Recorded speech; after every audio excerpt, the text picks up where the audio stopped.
Partagez également cette vidéo avec vos amis et vos proches et activez les notifications de publication pour ne pas manquer nos futures vidéos. Merci de le faire. Installez-vous confortablement et détendez-vous alors que nous plongeons dans l'histoire. L'argenterie cliquetait doucement contre la porcelaine fine tandis qu'Olivia était assise seule à la longue table à manger en acajou, la lueur des bougies vacillant sur son visage. Sa main tremblait légèrement en attrapant son verre d'eau. Ses yeux étaient fixés sur la nourriture intacte devant elle. Le poulet rôti qu'elle avait mariné avec du thym et du citron, son plat préféré, avait déjà refroidi. La salade s'était flétrie. Une horloge faisait un tic-tac bruyant de l'autre côté de la pièce. Chaque seconde était un rappel du silence qui avait envahi leur maison. Elle se redressa, comme elle le faisait toujours en entendant le bruit des pneus sur le gravier. La porte d'entrée grinça et des pas résonnèrent dans le couloir. Théodore entra, distrait, retirant sa cravate d'une main tout en tapant quelque chose sur son téléphone de l'autre. « J'avais une réunion qui s'est prolongée », marmonna-t-il sans la regarder. Olivia esquissa un léger sourire, bien que ses yeux aient capté quelque chose d'étrange, la faible odeur florale d'un parfum qui n'était pas le sien. Ce n'était pas la première fois. « J'ai gardé le dîner au chaud », dit-elle doucement en se levant pour prendre son assiette. « Ne te dérange pas, répondit-il en desserrant ses poignets. J'ai déjà mangé. Un courant d'air froid lui traversa la poitrine. Elle retourna lentement à sa place, croisant les mains sur ses genoux. Le silence s'enroula de nouveau autour d'eux, épais et suffocant. Les bougies se consumaient, mais aucun d'eux ne bougea pour parler ou pour partir. Leur mariage n'était pas brisé, pas encore, mais quelque chose de vital avait disparu. Et Olivia, malgré toute sa grâce, commençait à ressentir cette absence comme une ombre qui refusait de partir. Les talons d'Isabella claquaient avec assurance sur le sol en marbre de Bennett & Co., attirant tous les regards dans le hall. Sa robe rouge vif épousait ses formes, et les boutons de manchette en argent qu'elle portait, une touche inhabituelle, portaient les initiales de Théodore. Elle tenait un déjeuner gastronomique dans une main et arborait un sourire satisfait de l'autre, saluant d'un signe de tête la réceptionniste stupéfaite comme si c'était elle qui signait les chèques de paie. « Monsieur Bennett vous attend » demanda la réceptionniste, incertaine. Isabella ne répondit pas. Elle traversa d'un pas léger la salle d'attente et entra dans l'aile de la direction. Le bureau bourdonnait de murmures dès son passage. Un stagiaire chuchota, « C'est elle, n'est-ce pas ?» Un autre ricana sous cape. Il ne se cache même plus. Derrière une porte entr'ouverte, deux femmes échangèrent des regards. « Pauvre Olivia » murmura l'une. « Elle ne mérite pas ça. » L'air était chargé de jugement, mais Isabella ne s'y a pas. Elle s'épanouissait dans le chaos, surtout celui qu'elle créait. Théodore leva les yeux de son bureau, surpris mais pas mécontent. « Tu ne peux pas continuer à débarquer comme ça, » dit-il, bien qu'il se levait déjà pour l'accueillir. « Je t'ai apporté ton plat préféré, » dit Isabella en posant le plateau. Ses doigts effleurèrent les siens en lui tendant les couverts. « Tu m'as à peine touché depuis des jours, » ajouta-t-elle doucement, sa voix mielleuse. « J'ai pensé qu'un peu de douceur pourrait changer ton humeur. » Il soupira et se frotta le front, jetant un bref coup d'œil vers les murs en verre dépoli. Il aurait dû arrêter ça depuis longtemps, mais le mal était déjà fait, et une partie de lui, la plus faible, était devenue accro à l'excitation, à la validation. « Parle moins fort, » dit-il finalement, plus par peur des commérages que par culpabilité. Elle rit légèrement. « Ils savent déjà, Théo. Ils savent tous. » Alors qu'elle s'asseyait sur le bord de son bureau, croisant lentement les jambes, Théodore sentit une pression monter dans sa poitrine. Il savait que ce qu'il faisait était mal, mais il savait aussi qu'il était plus facile de s'adonner à cette liaison que d'affronter les décombres qu'il faisait de son mariage. Olivia se tenait dans la boutique de fleurs, arrangeant délicatement des pivoines dans un grand vase sous le regard d'Anna, de l'autre côté du comptoir. « Tu es bien silencieuse ces derniers temps, » dit Anna en croisant les bras, une inquiétude douce dans les yeux. Olivia ne leva pas les yeux. « Il travaille tard. » répondit-elle calmement, insérant un brin de gypsophile entre deux fleurs. « Travailler tard, c'est une chose, » dit Anna, « mais là, c'est différent, Liv. Tu le sens aussi, je le sais. » Olivia s'arrêta, les doigts figés en plein arrangement. « Le mariage n'est pas toujours beau, Anna, » murmura-t-elle. « Il y a des saisons, nous sommes juste dans une saison difficile. » Anna ricana. Cet homme se promène le pas léger et avec du rouge à lèvres sur son col. Tu penses que c'est saisonnier? Olivia tressaillit, mais ne le nia pas. Elle n'était pas aveugle, mais l'amour, le vrai, exigeait de la patience. Et elle n'avait pas encore abandonné. J'ai fait des vœux, dit-elle, la voix à peine plus qu'un murmure, et j'étais sincère. Ce soir-là, Olivia rentra tôt à la maison et mit tout son cœur à préparer le plat préféré de Théodore. Ragoût de queue de bœuf avec de la purée d'igname et des bananes plantains rôties. Elle alluma des bougies, plia les serviettes en forme de cygne et porta la robe en soie bleue qui, selon lui, la faisait ressembler à un rêve. À 21h, la nourriture était froide.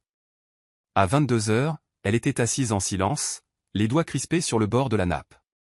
Quand la porte s'ouvrit enfin à 23h13, Théodore entra sans s'excuser. « Désolé. J'ai oublié que tu avais dit qu'on dînait », marmonna-t-il en faisant défiler son téléphone. Olivia se leva lentement. « Tu as oublié, ou tu étais occupé avec elle ?» Cela attira son attention. Il leva les yeux, le regard vif. « Ne commence pas, Olivia. » Elle ne pleura pas, elle ne cria pas. Elle hocha simplement la tête et se tourna vers la cuisine. « Je ne demanderai plus, dit-elle. La prochaine fois, je saurai. » La pluie tombait légèrement contre les vitres tandis qu'Olivia pliait le linge de Théodore dans leur chambre. Elle bougeait machinalement, chemise, pliage, pression. Cravate, pliage, pression. Lorsqu'elle plongea la main dans la poche de sa veste et en sortit un mouchoir blanc immaculé, ses yeux remarquèrent la tache indubitable de rouge à lèvres. Elle le fixa pendant plusieurs secondes, immobile, avant de le mettre délicatement de côté. Ses doigts tremblaient en prenant le vêtement suivant. Ce n'était pas la première fois qu'elle soupçonnait quelque chose, mais c'était la première preuve indéniable. Son cœur se serra, non de rage, mais de chagrin. Elle s'assit sur le bord du lit, tenant le mouchoir dans sa paume comme une blessure délicate. Son léger coup à la porte la surprit. Théodore entra en desserrant sa cravate. « Encore debout ?» demanda-t-il nonchalamment. Olivia se leva, lui tendit le mouchoir taché et le regarda droit dans les yeux. « Qu'est-ce que c'est ?» demanda-t-elle calmement. Il y jeta un œil, puis détourna le regard.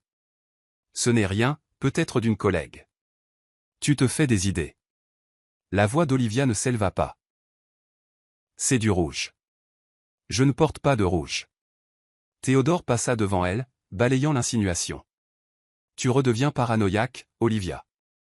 Ton insécurité est épuisante. » Son souffle se coupa. L'insécurité. Après tout ça? Je pose une question et tu appelles ça de l'insécurité, murmura-t-elle. Il fit un geste de la main, déboutonnant déjà sa chemise. Je suis fatigué, Olivia. On peut ne pas faire ça ce soir? Elle resta immobile un long moment avant de répondre. Nous ne faisons ça aucun soir. Elle laissa le mouchoir sur la commode et sortit de la pièce. La poitrine serrée, sa dignité intacte. Théodore ne la suivit pas, et cela, plus que le rouge à lèvres, la blessa le plus. Le soleil du matin jetait une teinte dorée sur la boutique d'Olivia, alors qu'elle ajustait un mannequin dans la vitrine. Elle arborait un sourire doux, poli, mesuré, le genre qui masque la fatigue. La cloche au-dessus de la porte tinta, et elle se tourna avec une grâce étudiée. Son sourire se figea. Là, debout près de l'entrée avec des talons de créateur et un trench coat crème, se tenait Isabella Gray. « Un si bel espace », dit Isabella en regardant autour d'elle avec un air de fausse innocence. « J'ai entendu dire que votre boutique avait un goût excellent. Je devais voir par moi-même. » Le cœur d'Olivia battait la chamade, mais son visage ne trahissait rien. « Merci, nous essayons. » Isabella s'approcha, ses yeux balayant la pièce, puis se posant sur Olivia. « Je cherche quelque chose d'approprié pour quelqu'un de spécial. Quelqu'un qui est sur le point de devenir mère. » Les mots flottaient dans l'air comme du poison. Olivia pencha la tête, s'approchant lentement du comptoir. « Félicitations, dit-elle, la voix calme, les mains jointes. Elle doit être très heureuse. » Isabella gloussa. « Elle l'est. Le père aussi. » Il passe enfin à autre chose, laissant les distractions derrière lui. Le coup était direct. Olivia hocha la tête d'un air songeur, puis se dirigea vers un portant et en sortit une élégante robe portefeuille de maternité. Celle-ci flatte les courbes et cache les secrets. Parfaite pour quelqu'un dans votre situation. Isabella cligna des yeux, son sang-froid se fissurant une seconde. « Vous êtes plus forte que je ne l'imaginais, dit-elle, son ton s'adoucissant. Mais ça ne changera pas ce qui va arriver. Olivia la regarda droit dans les yeux. Et qu'est-ce qui va arriver, mademoiselle Gray? Isabella se pencha en avant, chuchotant, votre faim. Sur ce, elle se retourna et sortit, la cloche tintant de nouveau derrière elle. Olivia resta figée. Les murs de sa boutique lui semblaient soudain bien trop minces pour contenir la tempête qui grondait maintenant dans sa poitrine. Théodore était assis sur le bord de son bureau, faisant tourner un verre de whisky dans sa main tandis qu'Isabella était recroquevillée sur le canapé en cuir à proximité. « Je suis fatiguée, dit-elle, sa voix empreinte d'une vulnérabilité fabriquée. Je pensais que ce serait différent. » Théodore réagit à peine. Son téléphone vibra. C'était un SMS d'Henri. « Il faut qu'on parle. Tu vas trop loin. » Il retourna l'écran. « Tu n'es pas heureuse ?» demanda-t-il sans la regarder. Isabella soupira, attirant son attention sur son ventre. « Il ne s'agit pas d'être heureux, Théo. Il s'agit de stabilité. De ne pas faire marche arrière. Tu veux ce bébé, n'est-ce pas ?» Ce mot, bébé, résonna plus fort que toute vérité à laquelle il avait été confronté. Il n'avait pas vu d'échographie, n'avait pas rencontré de médecin, n'avait même pas posé de questions, car une partie de lui avait besoin que ce soit réel. Ce soir-là, en rentrant chez lui, Théodore ignora 2 appels d'Henri. Quand il le rappela enfin, la voix d'Henri était tranchante. « Je ne vais pas te regarder gâcher ta vie, mec. Olivia est à tes côtés depuis que tu n'avais rien, et maintenant tu jettes tout ça pourquoi? Du désir et des mensonges. » La prise de Théodore sur le volant se resserra. « Tu ne sais rien de ce qui se passe, » rétorqua-t-il. « Elle est enceinte. » Henri resta silencieux un instant. « Alors j'espère pour toi qu'elle l'est vraiment. » La ligne se coupa. Théodore jeta son téléphone sur le siège passager et se gara dans l'allée, mais ne sortit pas de la voiture. À l'intérieur, les lumières étaient éteintes. Il n'avait pas remarqué jusqu'à présent à quel point la maison était devenue silencieuse, pas de ce silence paisible, mais de celui qui faisait écho à la culpabilité. Il resta assis là encore plusieurs minutes, la réalité rattrapant lentement le fantasme qu'il avait laissé échapper à tout contrôle. Le jardin de la famille Bennett scintillait de guirlandes lumineuses et de rires tandis que les invités sirotaient du champagne et trinquaient sous la lueur chaude des lanternes. Olivia se déplaçait dans la foule avec une grâce étudiée, vêtue d'une robe lilas douce et d'une paire de boucles d'oreilles que Théodore lui avait offertes des années auparavant. Elle souriait quand on lui parlait, complimentait les traiteurs et posait pour des photos avec la famille, tout en cherchant subtilement du regard son mari dans la foule. Théodore arriva en retard, ajustant ses poignets et évitant son regard. Alors qu'il se frayait un chemin parmi les invités, son téléphone vibra. Une photo d'Isabella illumina l'écran, un test de grossesse positif. Le message en dessous disait « Bientôt, ils sauront tous. Ne me fais pas attendre. » Son visage changea. Sans un mot à Olivia, il s'éloigna, disparaissant dans la pelouse arrière avec son téléphone. Olivia le retrouva 20 minutes plus tard, debout seul sous la canopée d'un jacaranda. « Tu as disparu, dit-elle doucement. Tout va bien? » Théodore rangea son téléphone et força un sourire. « Juste le travail. » Elle le regarda un long moment, sa voix douce mais ferme. « Tu n'as pas été présent de toute la soirée. Même quand tu es là, tu n'es pas vraiment là. » Il haussa les épaules, clairement mal à l'aise. « Tu te fais des idées. » Olivia inspira profondément, sentant les larmes lui piquer les yeux. « Non, je me souviens de certaines choses. Comme l'homme que j'ai épousé, qui avait l'habitude de chercher ma main dans une pièce pleine de gens, juste pour me faire savoir que j'étais toujours la sienne. » Il ne répondit pas. Elle se retourna et retourna vers les invités, essuyant une larme avant qu'elle ne puisse tomber.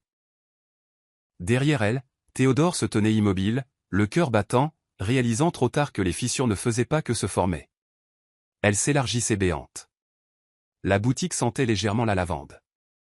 Mais Olivia pouvait à peine garder les yeux ouverts alors qu'elle arrangeait les nouveautés sur le présentoir central. Une douleur sourde pulsait à ses tempes depuis le matin, mais elle l'ignorait. Elle n'avait pas mangé de la journée, non pas parce qu'il n'y avait pas de nourriture, mais parce que la nourriture ne semblait plus nécessaire. Son corps était fatigué, mais son cœur était encore plus las.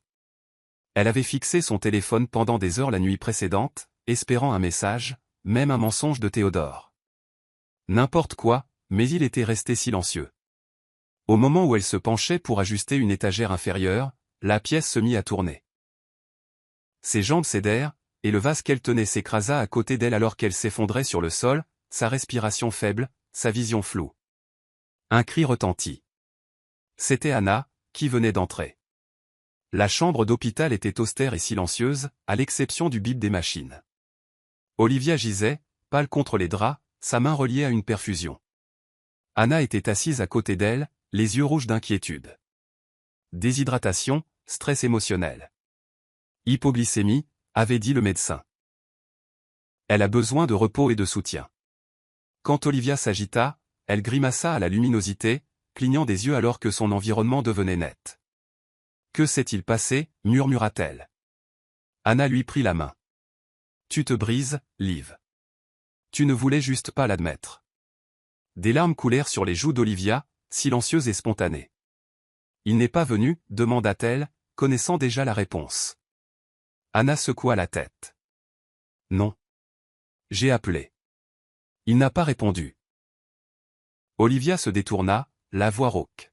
« Alors n'appelle plus. » Et à ce moment-là, quelque chose en elle se brisa, non pas en signe de reddition, mais en préparation pour se relever. La porte d'entrée s'ouvrit violemment, et les pas de Théodore tonnèrent dans le couloir, comme une tempête qui se déchaîne. « Où est-elle » aboya Théil. Les yeux fous. La cravate de travers. Olivia, qui venait de rentrer de l'hôpital avec Anna, apparut, le visage pâle mais calme. « Que se passe-t-il » demanda-t-elle. Isabella l'avait appelée en larmes. Prétendant qu'Olivia l'avait poussée lors d'une confrontation privée, provoquant une fausse couche. « Tu n'as pas pu te retenir » accusa Théodore, sa voix forte et tranchante.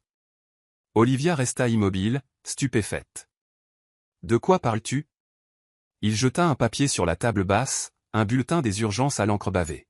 « Tu as tué mon enfant. » Les mots résonnèrent comme un coup.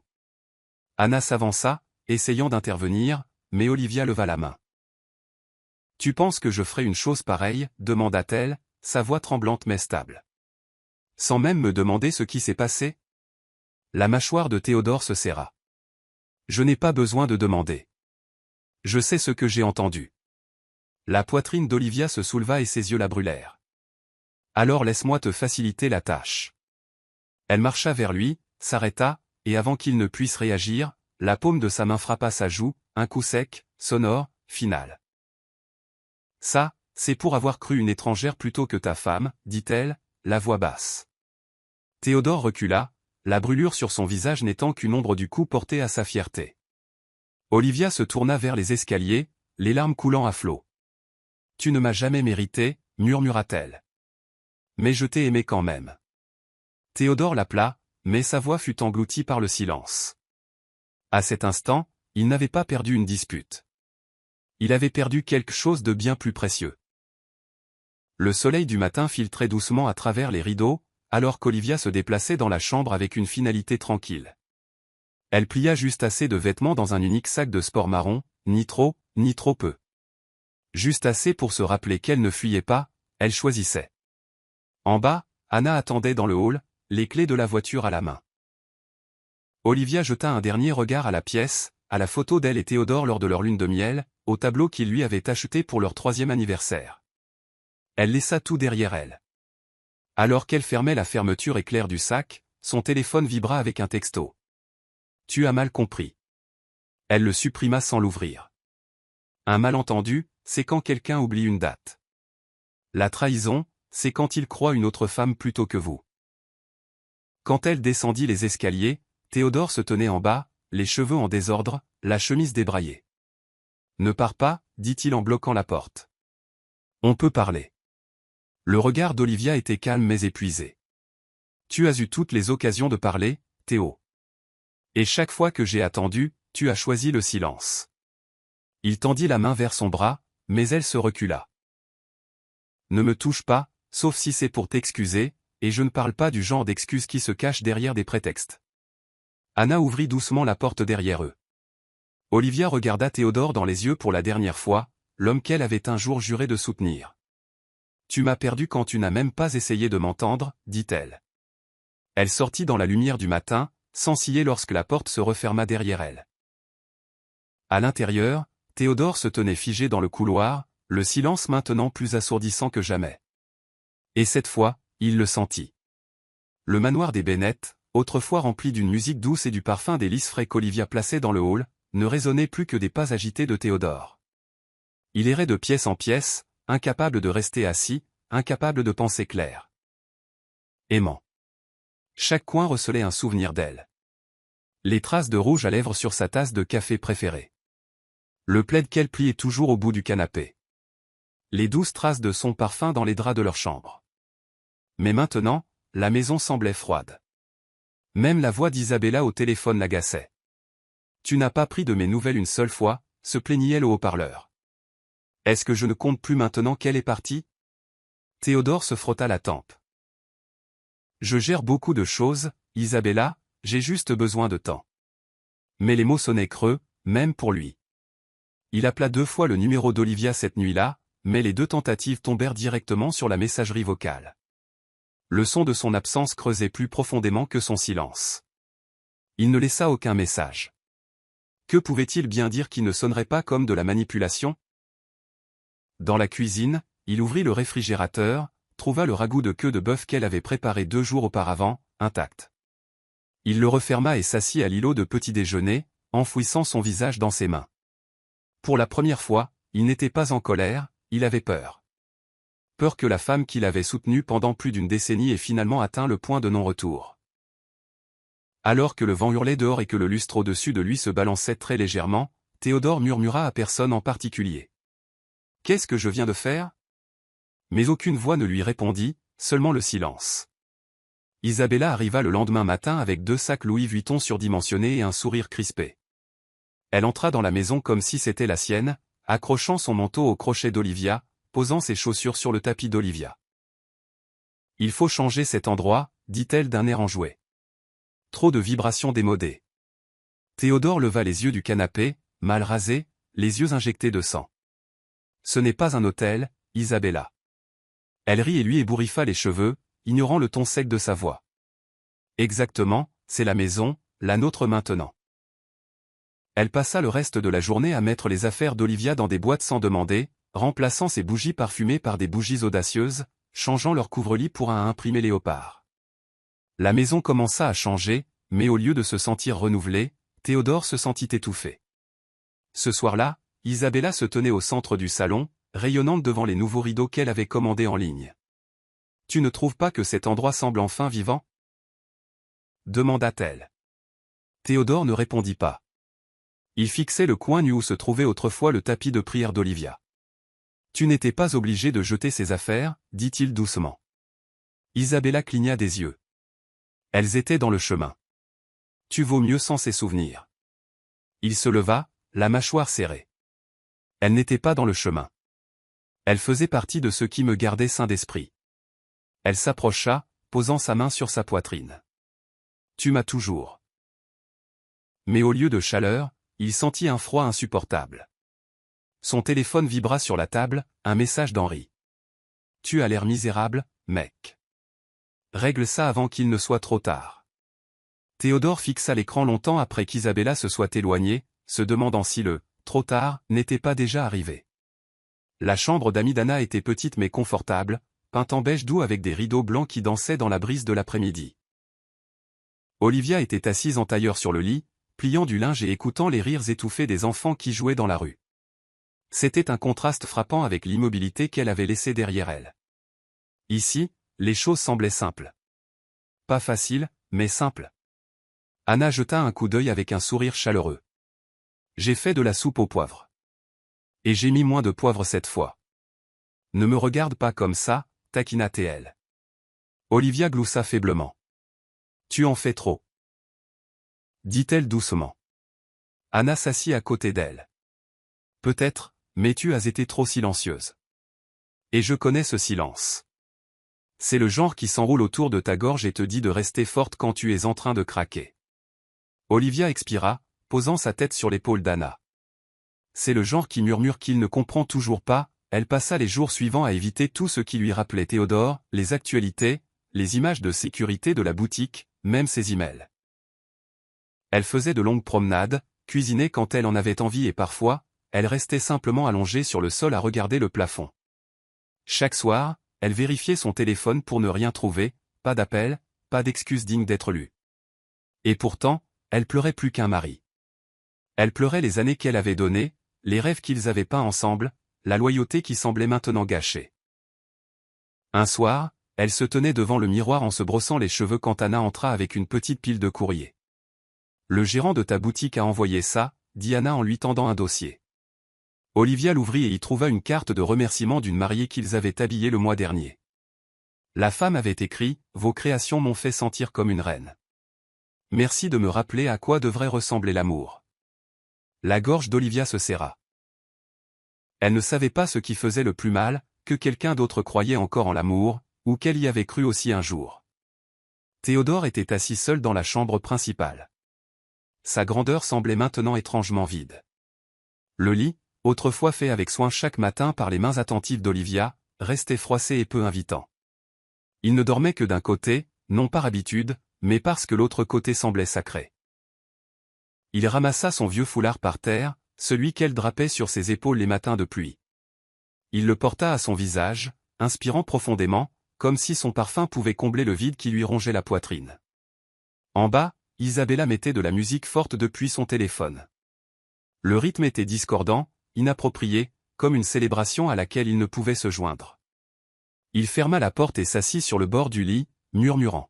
« Tu aurais dû l'écouter, juste une fois. » Sa voix se brisa, le surprenant lui-même. Plus tard dans la soirée, il se versa un verre de vin et erra dans l'ancien bureau d'Olivia. Il était poussiéreux, intact depuis son départ. Sur la bibliothèque se trouvait un croquis encadré qu'elle avait autrefois gribouillé, une version dessin animé de deux dansant pieds nus sur la plage. Il le fixa, passant son doigt sur son écriture.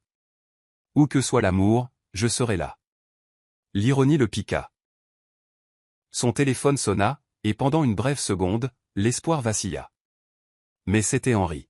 « Tu as une mine affreuse, » dit son ami dès que Théodore répondit. « C'est comme ça que tu la reconquières ? En te noyant dans l'alcool dans un coin, pendant que ta maîtresse décore la maison avec des coussins en velours et de fausses larmes. » Théodore expira lourdement. Elle ne répond pas. Elle ne veut rien entendre. La voix d'Henri s'adoucit. Alors, fais plus que parler, Théo. Fais quelque chose qu'elle croira. Cela a commencé par une question désinvolte pendant le dîner. Théodore, piquant sans conviction dans sa nourriture, demanda « Dans quel hôpital es-tu allé, déjà ?» Le jour où c'est arrivé. Isabella, surprise en pleine bouchée, se figea un instant avant de se reprendre. « Saint James Memorial, où était ce Sinclair S ?» gloussa-t-elle nerveusement. Tout était flou. Théodore ne rit pas. Il l'étudia attentivement. « Tu as dit Saint James le jour où c'est arrivé. Mais le bulletin de sortie que tu as laissé indiquait Sinclair S. » Ses yeux vacillèrent. « J'ai dû me tromper. » La graine du doute germa rapidement. Cette nuit-là, pendant qu'elle se douchait, il fouilla dans son tiroir et trouva le rapport. Les polices de caractère ne correspondaient pas au formatage de l'hôpital. La signature en bas n'était qu'un gribouillis.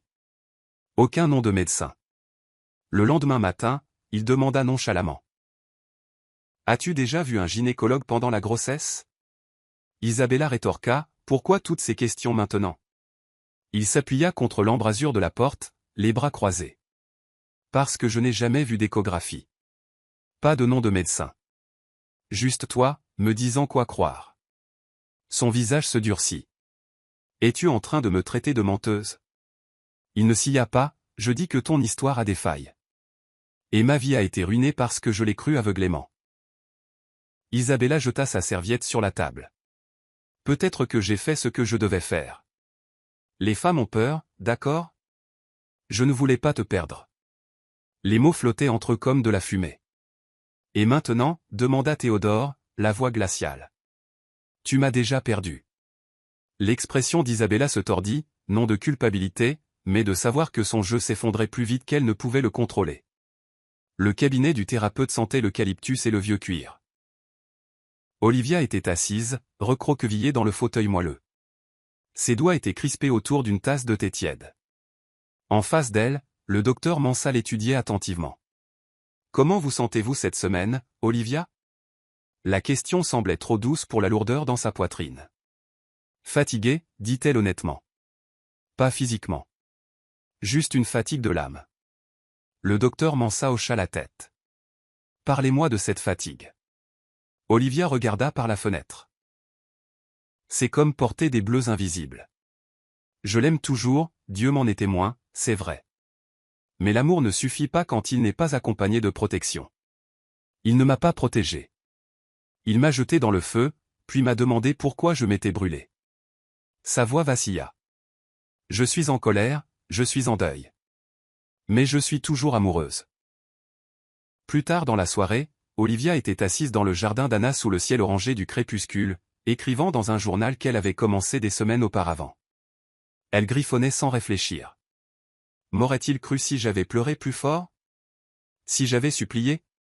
Ou avait-il besoin que quelqu'un d'autre manque pour qu'il écoute? Anna sortit, posant un bol de fruits à côté d'elle. Tu as été silencieuse toute la journée. Olivia leva les yeux, des larmes déjà accrochées à ses cils. J'essaie de pardonner à quelqu'un qui ne l'a même pas encore demandé. Anna s'assit à côté d'elle, la voix basse. Tu n'es pas faible de ressentir de l'amour, Liv. Tu es forte de ne pas le laisser t'aveugler à nouveau. Olivia hocha lentement la tête, fermant le journal. Alors je suppose que la force fait plus mal que je ne le pensais. Dans le calme du crépuscule, entourée d'hibiscus en fleurs et du doux bourdonnement des grillons, Olivia réalisa que la guérison ne consistait pas seulement à s'éloigner. Il s'agissait de rester loin, même lorsque chaque parcelle d'elle-même voulait faire demi-tour. Théodore se tenait dans le coin sombre de son bureau, le faux rapport d'hôpital dans une main, son téléphone dans l'autre. Il composa le numéro de l'hôpital Saint-Clair, le cœur battant à tout rompre pendant qu'il attendait. Bonjour, Centre médical Saint-Clair. Comment puis-je vous aider? La voix de la réceptionniste se fit entendre. Oui, dit-il lentement. J'appelle pour confirmer si une patiente nommée Isabella Gray a été traitée là-bas le 14 octobre.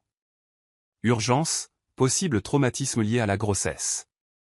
Il y eut une pause suivie de clics de clavier. Je suis désolé, monsieur. Nous n'avons aucun dossier sous ce nom pour cette date. Il serra le bord du bureau, la voix tendue. Pourriez-vous vérifier sous une autre orthographe, ou des pièces d'identité alternatives? Encore du silence. Puis, toujours rien, aucun patient de ce nom dans notre système ce jour-là. Sa poitrine entière se vida, le dernier fil de doute s'était rompu. Plus tard dans la soirée, Théodore posa le faux rapport sur la table à manger, soigneusement à côté du verre de vin d'Isabella. Quand elle entra, il ne parla pas. Elle baissa les yeux, se figea, puis rit nerveusement. Qu'est-ce que c'est? Il resta assis, sa voix étrangement calme. Un mensonge, un que tu as tapé toi-même. Les yeux d'Isabella s'agitèrent. Je ne sais pas de quoi tu parles. J'ai appelé l'hôpital, l'interrompit-il brusquement. Ils n'ont aucune idée de qui tu es. Tu n'y es jamais allé. Tu n'as jamais été enceinte. Son sourire se brisa et ses épaules s'affaissèrent. J'ai paniqué, d'accord.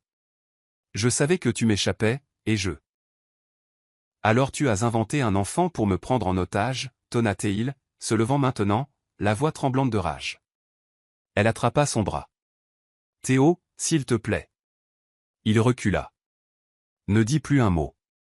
Pour la première fois depuis le départ d'Olivia, sa colère avait une cible qui n'était pas elle. Elle se tenait juste devant lui, vêtue de tromperie et de parfum. Henri retrouva Théodore à leur ancien endroit, un bar tranquille sur un toit avec vue sur la ville. Il n'y était pas allé depuis des années. Pas depuis que Théodore avait gagné son premier million et prétendu que la vie était trop occupée pour les vues.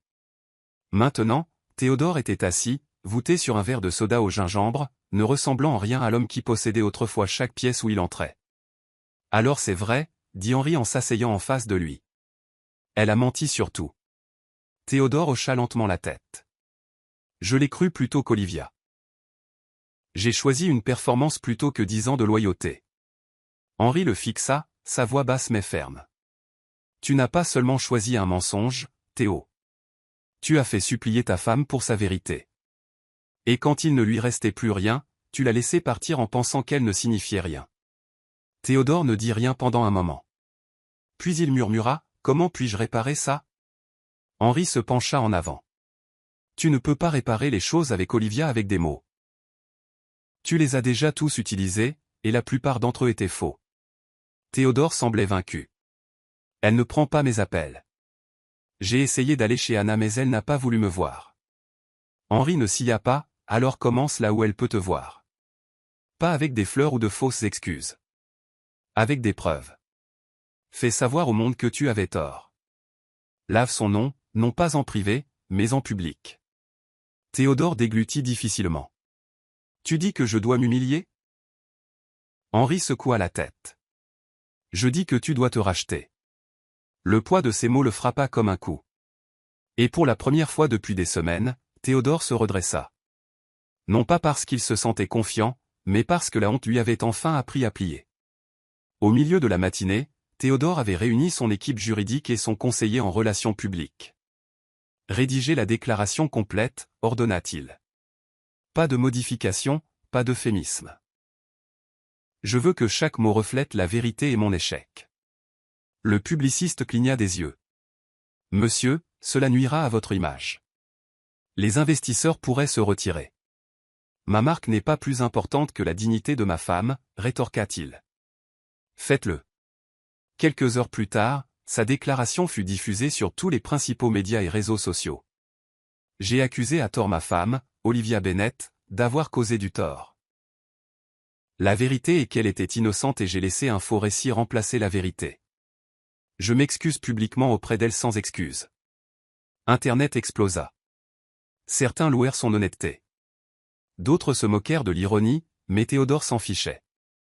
Pour une fois, la honte publique semblait un petit prix à payer pour une expiation privée. À la maison, Isabella se tenait figée dans le salon.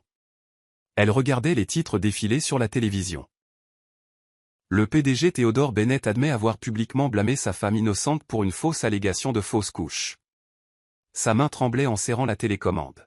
« Tu m'as jeté sous le bus », siffla-t-elle quand il entra. Théodore la regarda avec un calme vide. « Non, tu as creusé le trou. J'ai juste arrêté de te protéger. » Elle lança un verre contre le mur, mais il ne s'y a pas. « Tu es fini », cracha-t-elle.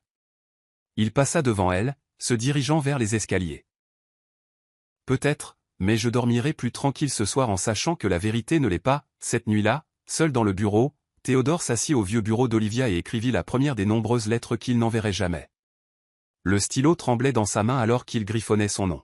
« Chère Olivia, commença-t-il, tu n'as jamais été la méchante. J'étais juste trop aveugle pour le voir. » Théodore attendit le retour d'Isabella ce soir-là, faisant les 100 pas dans le salon, les poings serrés et les lèvres sèches. Quand elle entra enfin, vêtue de soie et d'une fausse confiance, elle parut surprise de le trouver encore éveillé. « Et maintenant » soupira-t-elle en jetant son sac sur le comptoir.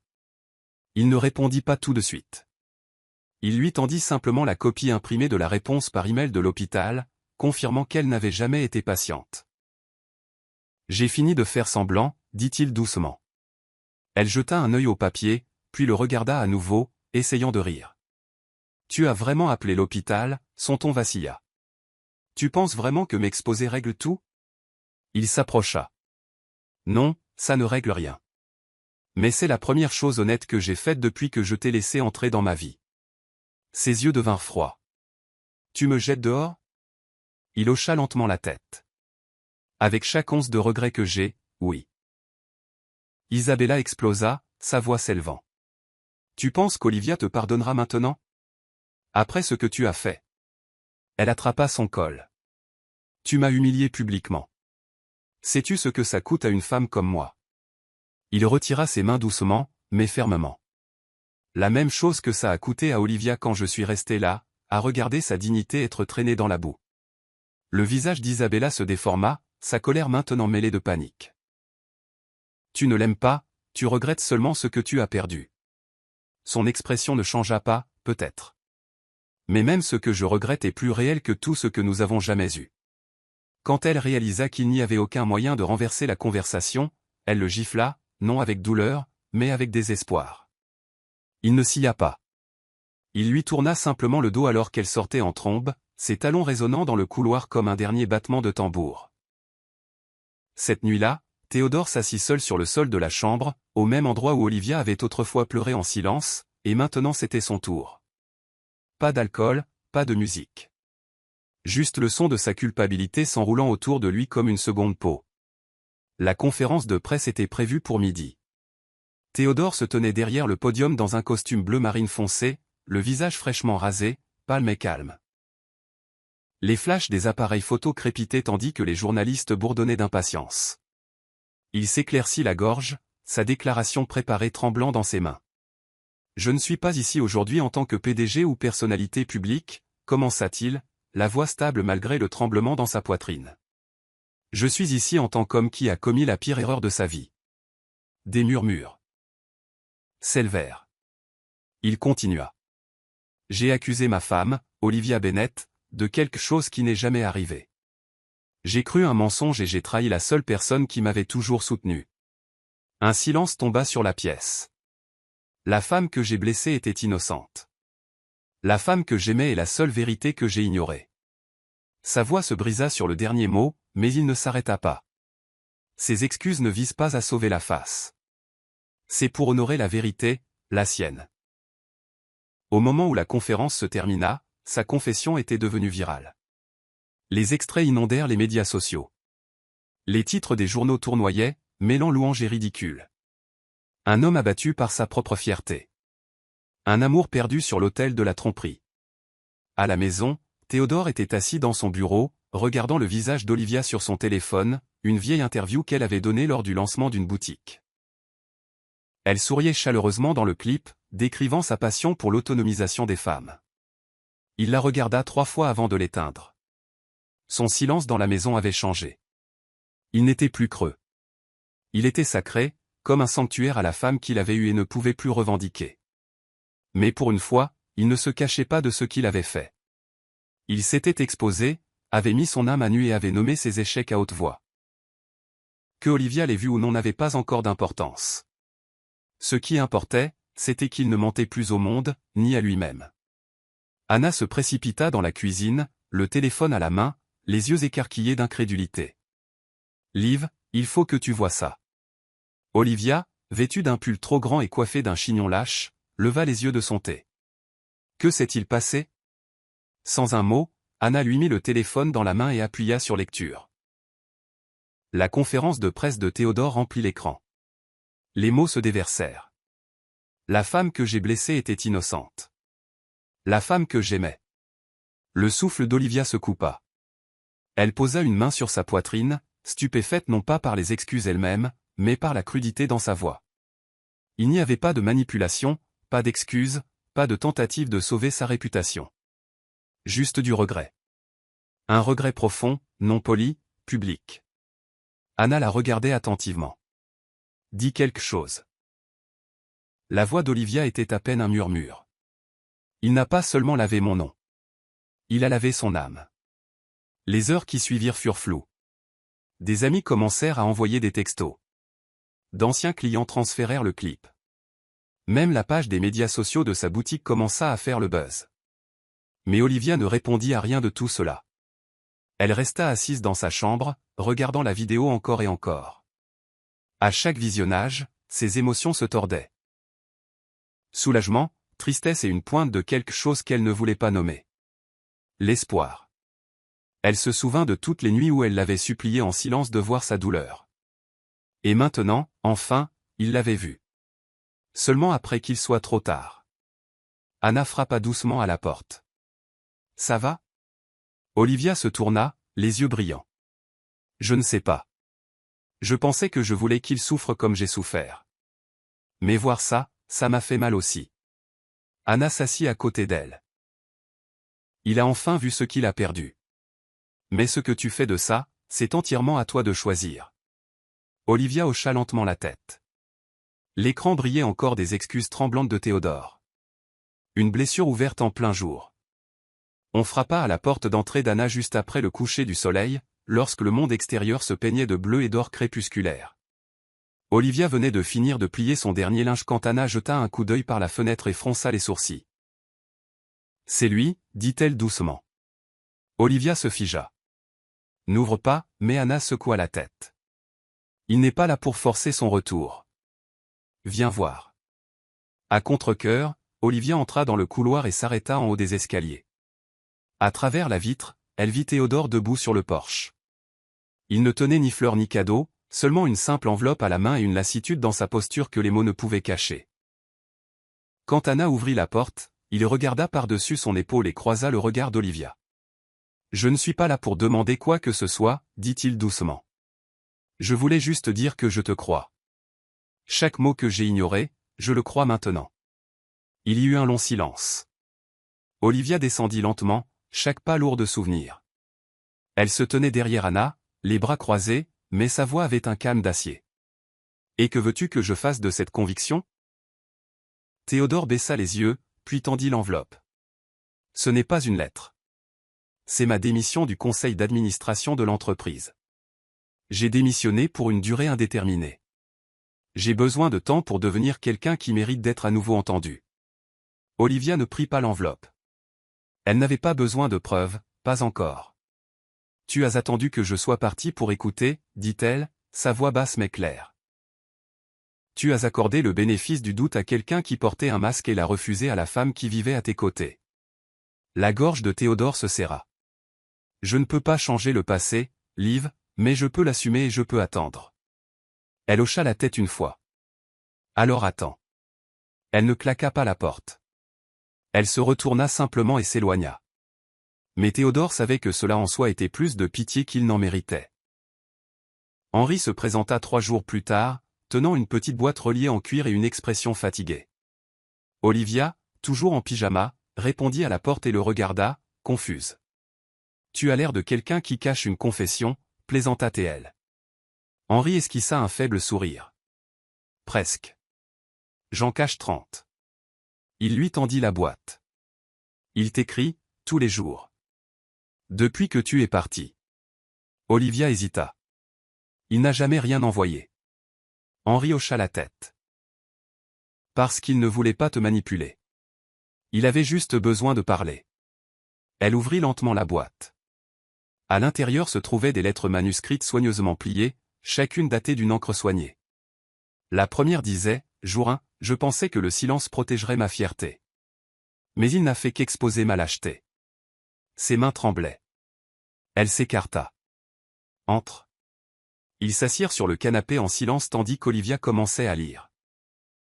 Chaque lettre révélait une autre facette de Théodore, sa rage, sa honte, ses souvenirs. Au jour 7, il écrivit « Le fredonnement que tu faisais en cuisinant me manque. Je pensais que ça m'agaçait. » Il s'avère que c'était l'une des rares choses qui gardait la maison chaleureuse. Au jour 12, les mensonges d'Isabelle ne m'ont pas fait autant de mal que de réaliser que je leur faisais plus confiance qu'à tes larmes. Au jour 21, l'encre était tachée, peut-être de larmes. Si j'avais seulement regardé tes yeux au lieu de ces mots, j'aurais vu tout ce que j'avais besoin de croire. Olivia ne parla pas pendant un long moment. Quand elle leva enfin les yeux, Henri se pencha en avant. Tu ne lui dois rien, Liv. Mais tu mérites de savoir qu'il le voit maintenant. Sa voix se brisa.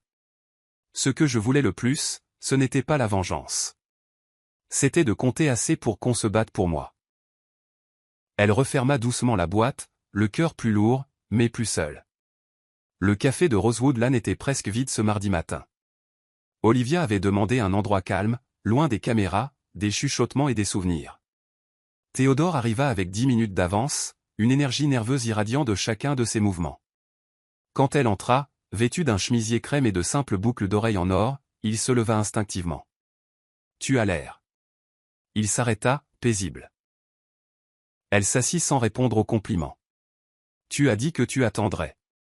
Mais j'ai une question avant de décider si ça vaut la peine de te faire tenir cette promesse. » Il hocha la tête, se préparant.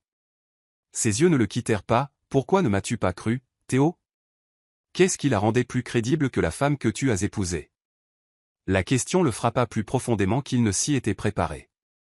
Il baissa les yeux sur son café, la voix basse. « Parce que te croire aurait signifié admettre que je t'avais fait défaut. Et je n'étais pas assez fort pour me voir comme le méchant. Olivia se renversa, croisant les mains.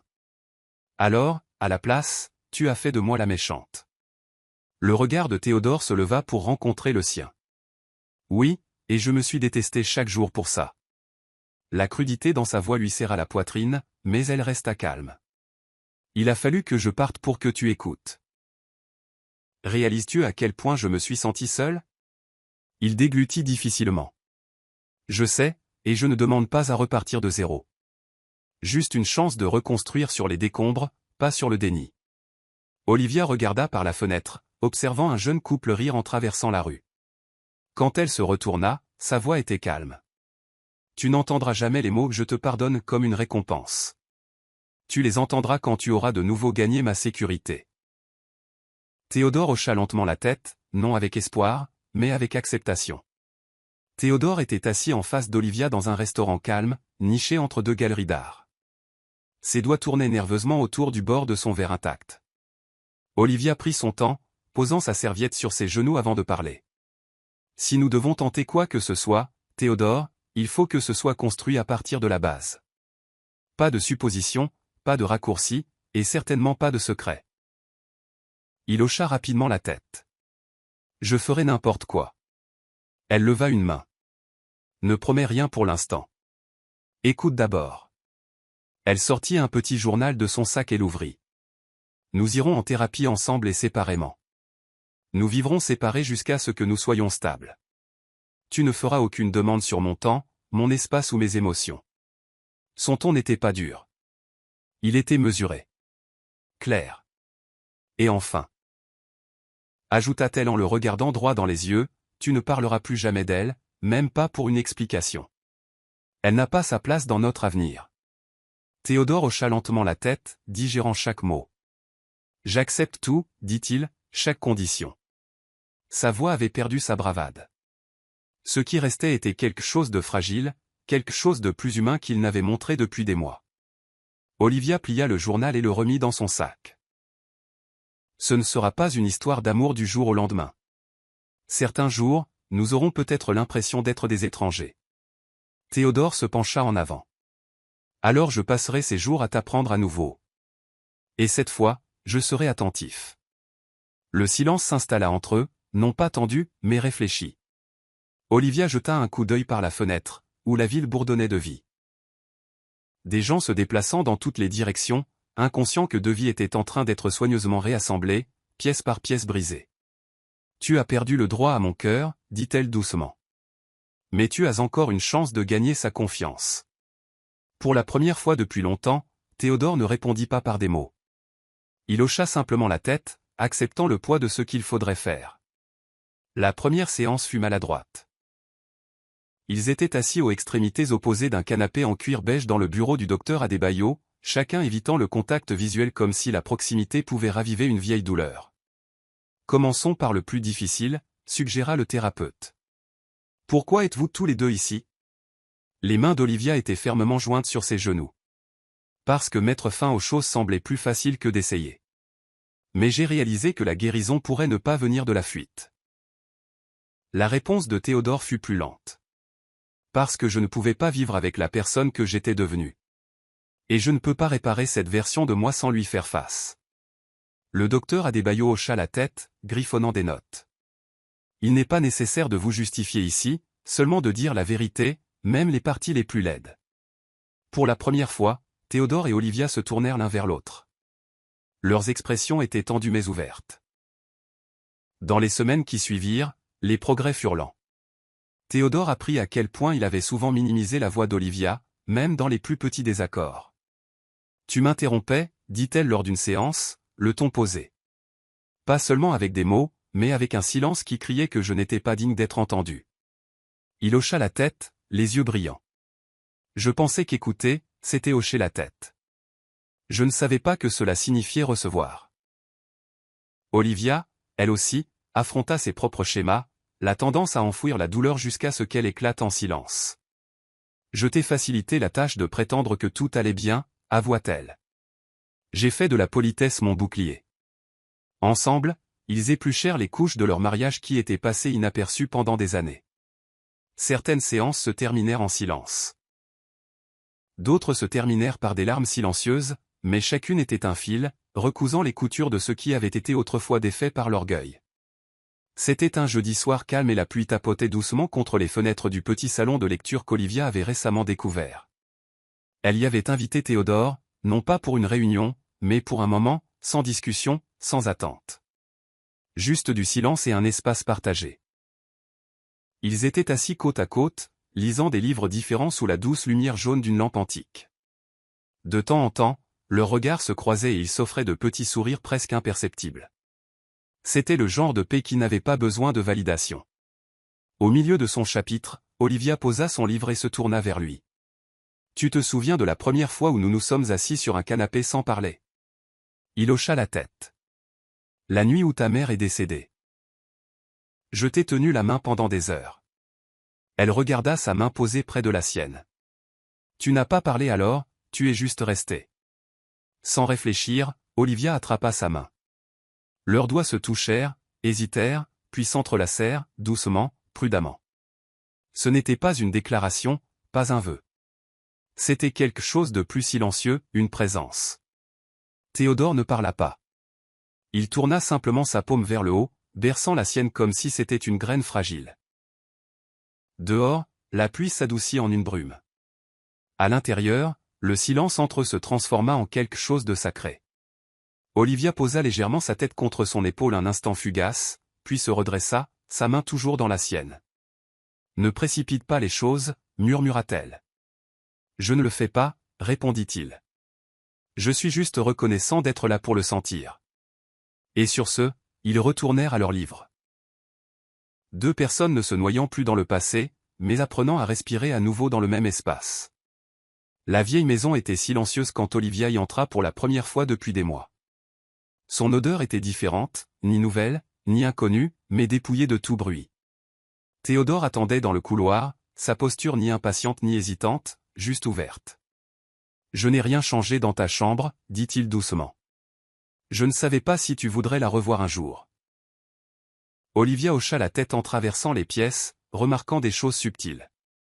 Une photo d'elle avait deux sur la table du couloir, son panier tressé préféré toujours sur le comptoir de la cuisine. Tout semblait figé, comme si le temps s'était arrêté le jour de son départ. « Je ne sais pas encore ce que c'est, dit-elle.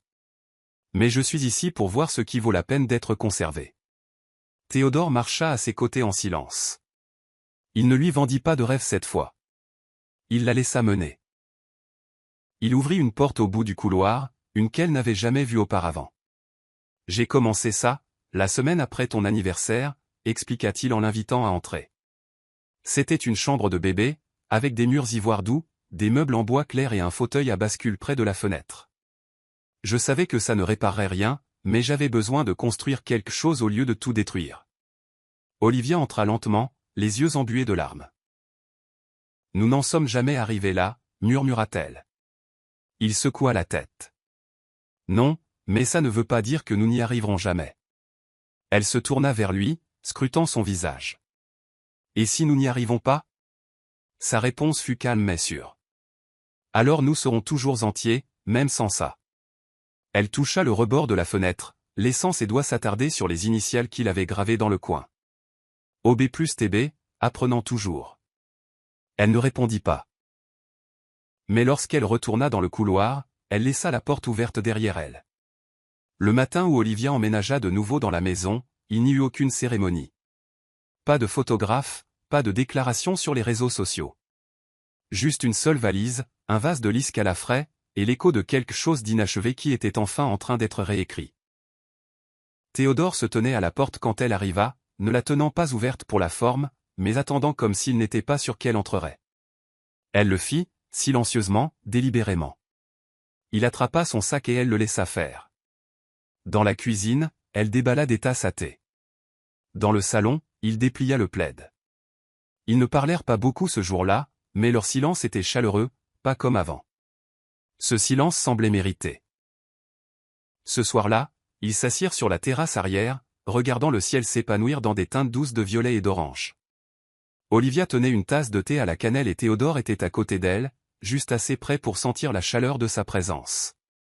Nous ne sommes plus ceux que nous étions, dit-elle, le regard fixé sur l'horizon. Non, répondit-il, mais j'aime ce que nous devenons. Un petit sourire se dessina sur ses lèvres. Moi aussi. Il se tourna légèrement. Es-tu heureuse? Elle réfléchit un instant. Je suis en paix, et c'est mieux. La paix n'est pas bruyante, elle est stable, et elle est réelle. Alors que les étoiles commençaient à apparaître, Théodore posa sa main sur la sienne, non pour la revendiquer, mais pour la remercier.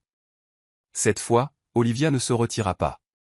Elle se laissa aller à l'immobilité, non pas comme quelqu'un qui retourne à sa place, mais comme une femme qui a de nouveau choisi l'amour, non par besoin, mais par force. Voici le verset de la Bible. Proverbe 28, verset 13, « Celui qui cache ses transgressions ne prospère point, mais celui qui les avoue et les délaisse obtient miséricorde. » Ce verset reflète le parcours de Théodore, du déni et de la destruction à la vérité et à la rédemption. Sa volonté d'exposer ses torts, non seulement en privé mais publiquement, a ouvert la porte à la guérison, au pardon et à une seconde chance. Morale de l'histoire. La confiance est fragile, mais la vérité est le seul moyen de la reconstruire. Son histoire enseigne que l'orgueil peut détruire l'amour, mais que l'humilité peut restaurer ce qui a été perdu. Croire un mensonge plutôt que la vérité de quelqu'un qui vous a soutenu peut coûter plus cher que vous ne l'auriez jamais imaginé. Pourtant,